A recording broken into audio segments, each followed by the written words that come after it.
Student finally इनका है reproductive system. देखिए स्टूडेंट, रिप्रोडक्टिव सिस्टम इनका फाइलम आर्थ्रोपोडा का एनिमल का हाईली एडवांस टाइप का है। मतलब हाईली एडवांस टाइप का मतलब है कि वेल डेवलप इनका रिप्रोडक्टिव सिस्टम है।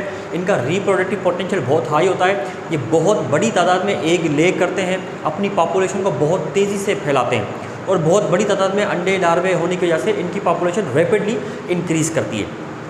देखिए इनमें एसेक्सुअल रिप्रोडक्शन का प्रोसेस एज सच जो इस फाइलम में नहीं होता। इनमें कुछ एनिमल के ग्रुप हैं जो कि पार्थिनोजेनेसिस, जो कि एक स्लाइटली एक एसेक्सुअल रिप्रोडक्शन की टाइप है, वो परफॉर्म करते हैं, वरना ओवरऑल इनके अंदर सेक्सुअल रिप्रोडक्शन ही होती है। इसके अलावा फाइलम, इस फाइलम के जो एनिमल हैं ये अगर इनको सेक्स टाइप की बेस पर देखा जाए तो मोस्टली ये तकरीबन सारे के सारे ही जो हेट्रोफ्रोडाइट होते हैं। मतलब इनमें सेक्सेस सेपरेट होते हैं और मेल और फीमेल बाकायदा अलग डिस्टिंक्ट सेक्सेस इनमें पाए जाते हैं। इनमें इंटरनल फर्टिलाइजेशन का प्रोसेस होता है। मतलब मेल जो है वो अपने स्पर्म फीमेल की रिप्रोडक्टिव ट्रैक्ट के अंदर डिपॉजिट करता है, स्पर्म अंदर ही ओवा को फर्टिलाइज करते हैं और फिर वो फीमेल ओवा बॉडी से बाहर रिलीज़ करती है और फिर उस ओवा से लार्वा डेवलप करता है।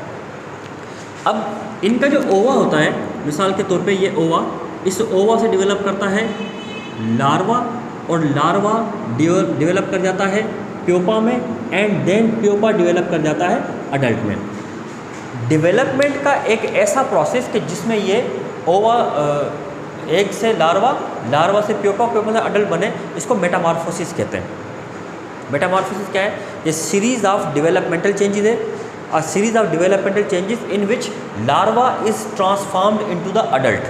मतलब डेवलपमेंट सीरीज, डेवलपमेंट प्रोसेस की एक पूरा सीरीज़ होती है ये, जिसमें लार्वा सीरीज से गुजरने के बाद, चेंजेस से गुजरने के बाद अडल्ट में कन्वर्ट हो जाता है। इस पूरे प्रोसेस को हम कहते हैं मेटामॉर्फोसिस। मेटामॉर्फोसिस इनमें दो टाइप की होती है। एक तो ये मेटामॉर्फोसिस की जिसमें एग से लार्वा, लार्वा से प्योपा, प्योपा से अडल्ट डेवलप कर जाए। दूसरी में क्या होता है कि एग से डायरेक्टली निम्फ निकलता है और निम्फ अडल्ट में कन्वर्ट हो जाता है। अब एग से निम्फ निकल रहा है, लार्वा नहीं। लार्वा और निम्फ में क्या फ़र्क है?